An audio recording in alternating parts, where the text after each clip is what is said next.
మాణిక్యాలరావు. నేను Bahujan Samaj party Anakapalli assembly నియోజకవర్గ ఇన్ఛార్జిగా బాధ్యతలు నిర్వహిస్తున్నాను. మరి ఈరోజు అనుమానాస్పద స్థితిలో మృతి చెందినటువంటి సత్యబోధకుడు ప్రవీణ్ పగడాల గారి మృతి తర్వాత జరుగుతున్న సంఘటనల మీద వస్తున్నటువంటి విపరీతమైన ప్రచారాలు, చెడు ప్రచారాల మీద వాస్తవాలను వెలికి తీయాలని, నిజానిజాలు బయటకు తీయాలని, అదేవిధంగా విచారణ పూర్తి చేసి ఒకవేళ నిజంగా అది హత్య అయితే హత్య కారకులైన వారి మీద కఠిన చర్యలు తీసుకోవాలని ప్రభుత్వాన్ని కోరుతూ, అదేవిధంగా ప్రవీణ్ పగడాల వారి మృతితో బాధతో నిండినటువంటి హృదయాలు గల క్రైస్తవులకు స్వాంతనం చేకూరేందుకు గాను ఈ శాంతి ర్యాలీ నిర్వహించడం జరిగింది.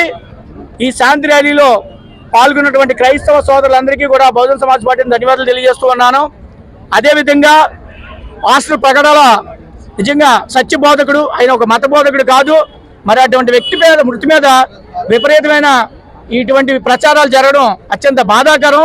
ఏదేమైనా సరే వాస్తవాలను తేల్చాల్సింది ప్రభుత్వం, చట్టం దాని పద్ధతి చేసుకుని పోతూ ఉంటుంది. కాబట్టి వాస్తవాలు బయటకు వచ్చేంత వరకు ఎవరికి వారు స్వీయ నియంత్రణ పాటించాలని, అనవసరమైన ఆందోళనకి గురి కావద్దని, అదేవిధంగా ఇటువంటి విపరీత ప్రచారాలు చేయొద్దని కూడా బహుజన్ సమాజ్ పార్టీ తరఫున కోరుతూ ప్రతి ఒక్కరూ సంయమనం పాటించాలని బహుజన్ సమాజ్ పార్టీ తరఫున మేము విజ్ఞప్తి చేస్తూ ఉన్నాం. అనకాపల్లి క్రైస్తవ సమాజం అంతటి పక్షంగా మరొకసారి మీ అందరికీ కృతజ్ఞతలు తెలియజేస్తాం. ఈరోజు ఈ అనకాపల్లి పట్టణంలో ఈ భారీ ర్యాలీ చేయడం వెనక కారణం మీ అందరికీ తెలుసు. గత వారం రోజులుగా మరి రాష్ట్రంలో, రెండు రాష్ట్రాల మధ్యలో కూడా క్రైస్తవ ప్రపంచంలో కలిగిన కష్టాన్ని మీ అందరికీ తెలుసు. పాస్టర్ ప్రవీణ్ పగడాల యొక్క అనుమానాస్పద మృతి వెనుక అనేక అనుమానాలు క్రైస్తవ ప్రపంచం వ్యక్తపరుస్తున్నప్పటికీ ఈ రోజుకి కూడా ప్రభుత్వం దాని మీద సరైన స్పందన తెలియచేయకుండా మరి ఈ రోజున ఒక సందిగ్ధ స్థితిలో అనేక మంది మనోభావాలతో కూడిన విషయంలో చాలా ఇబ్బంది పెడుతున్న పరిస్థితి.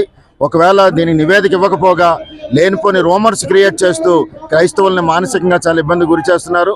అసలు ఈ రోజున ఆలోచిస్తే ఇంకా పోలీస్ యొక్క రిపోర్టు, పోస్ట్ మార్టం రిపోర్ట్ రాకముందే చాలామంది వారి ఫేస్బుక్ అకౌంట్లో ఏమని వస్తుంది రిపోర్టు, తాగి చచ్చాడని వస్తుందని అంటున్నారంటే వాళ్ళకి ముందుగా ఆ విషయం ఎలా తెలుస్తుంది అనే అనుమానాలు కూడా మా మీద ఉన్నాయి. ఆల్రెడీ పక్కాగా వాళ్ళు ముందే చెప్తున్నారు ఇలా జరగబోతుందని. కరెక్ట్గా దానికి సంబంధించిన వీడియోలే వారు రిలీజ్ చేస్తున్నారు. పోలీసుల దగ్గర కూడా అలాంటి వీడియోలు లేవు. ఇవన్నీ ఒక కుట్రపూరితంగా జరిగి క్రైస్తవుల్ని చాలా అవమానపరిచే రీతిలో ఈ రోజున చాలా మంది మతోన్మాదులు పనిచేస్తారనే ఆలోచన, అనుమానం మాకుంది. ఇప్పటికే రెండు రాష్ట్రాల్లో కూడా చాలా క్రైస్తవులు రోడ్డు మీదకి వచ్చి ప్రయత్నాలు చేస్తున్నారు న్యాయం జరగాలని.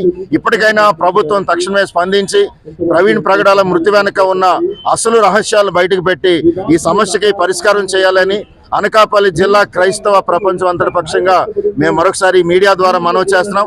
వెంటనే దీనిపై పోలీసులు, ప్రభుత్వం స్పందించి క్రైస్తవులకు న్యాయం చేయాలని కోరుకుంటున్నాము. అనకాపల్లి జిల్లా యునైటెడ్ పాస్టర్స్ ఫెలోషిప్ అధికార యంత్రాంగం అంతా కూడా ఈ యొక్క శాంతి ర్యాలీలో కీలకమైనటువంటి బాధ్యతను తీసుకొని ప్రవీణ్ పగడాల గారి యొక్క హత్య విషయంలో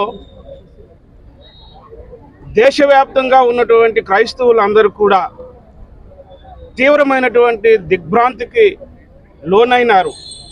కారణం ఏంటంటే వారిని హత్య చేసి అది ప్రమాదవశాత్తు యాక్సిడెంట్గా చిత్రీకరించి ఆ యొక్క హత్యను మాఫీ చేసేటటువంటి కుట్రలు ఎక్కడో మణిపూర్ రాష్ట్రంలో ఇలాంటి పరిస్థితులను మనం చూసాం, ఛత్తీస్గఢ్ రాష్ట్రంలో ఇలాంటి పరిస్థితులు మనం చూసాం, ఒడిశా కంధమాల్లో ఇలాంటి పరిస్థితులు మనం చూసాం. అయితే 2024-25 చాలా దారుణంగా రెండు తెలుగు రాష్ట్రాల్లో కూడా క్రైస్తవుల పట్ల మతోన్మాదులు, క్రైస్తవుడిగా చూడొద్దు, ఒక వ్యక్తిని హిందువుగా చూడొద్దు, ఒక వ్యక్తిని ముస్లింగా చూడొద్దు, ఒక వ్యక్తిని మనిషిగానే చూడండి అని మత సామరస్యాన్ని చాటి అనేకులకు మంచి మార్గాన్ని బోధించడం మాటకే కాదు కానీ చెప్పింది చేసి 10 మంది పేదలకు, అనేక మంది విద్యార్థులకు చదివిస్తూ ఆశ్రయం కల్పించినటువంటి ప్రవీణ్ పగడాల గారి మృతి, అలాంటి మరణము మేము ఇప్పటికీ కూడా జీర్ణించుకోలేకపోతున్నాం.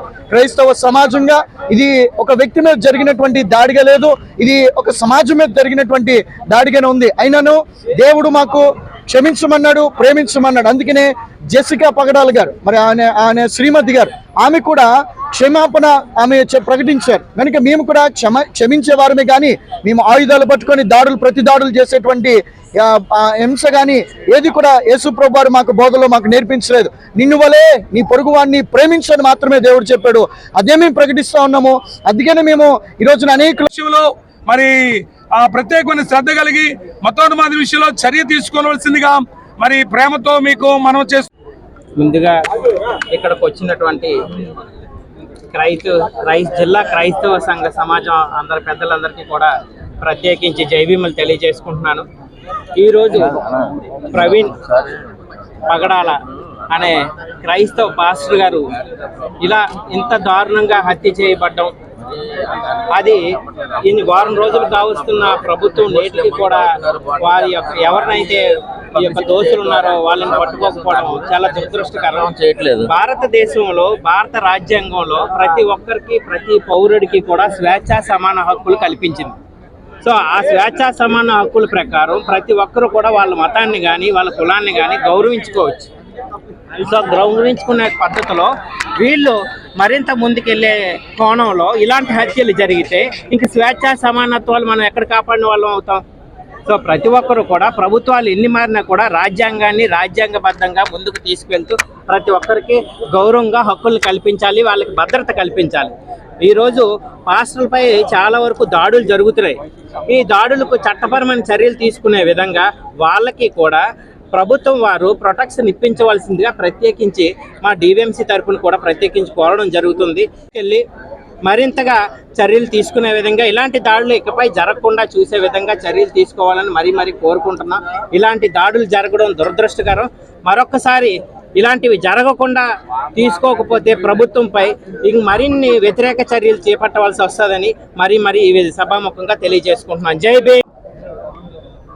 ఒక సేవకుడిగా, ఒక నాయకుడిగా ప్రభుత్వానికి తెలియజేస్తుంది ఏమనగా, భారతదేశము అనేక మతాల సామరస్యము, ఒకరినొకరు గౌరవించాల్సిన బాధ్యత ఉంది. ఈరోజు దేశ క్షేమం కొరకు, నాయకుల కొరకు, అధికారుల కొరకు ప్రతి క్రైస్తవుడు, ప్రతి సేవకుడు కూడా ప్రతి నిత్యము ప్రతిరోజు దేశ క్షేమం కొరకు ప్రార్థిస్తున్నాం.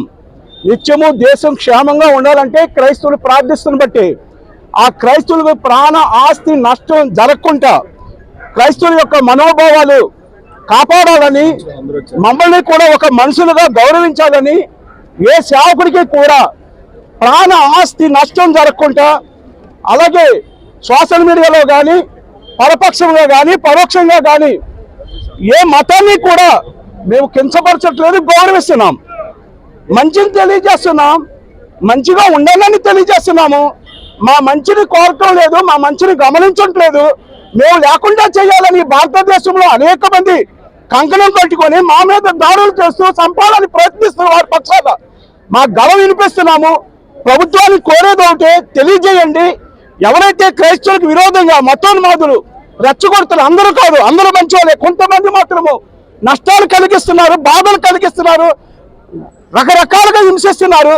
వాళ్ళకి ఒకటే మాట చెప్పండి, ఒకరినొకరు ద్వేషించుకోకుండా అందరూ ప్రేమ కలిగి ఉండాలని దేవుడు మాకు చెప్పాడు. మా ప్రేమ తెలియజేయడానికి ఈ సామరస్యంగా శాంతియాత్ర మేము తెలియజేసి మా సంఘీభావం తెలియజేస్తున్నాం.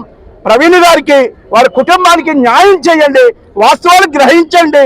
మేము అదే కోరుతున్నాం, అదే మా గళాన్ని వినిపిస్తున్నాం. దయచేసి గమనించవలసిందిగా కోరుచున్నాను.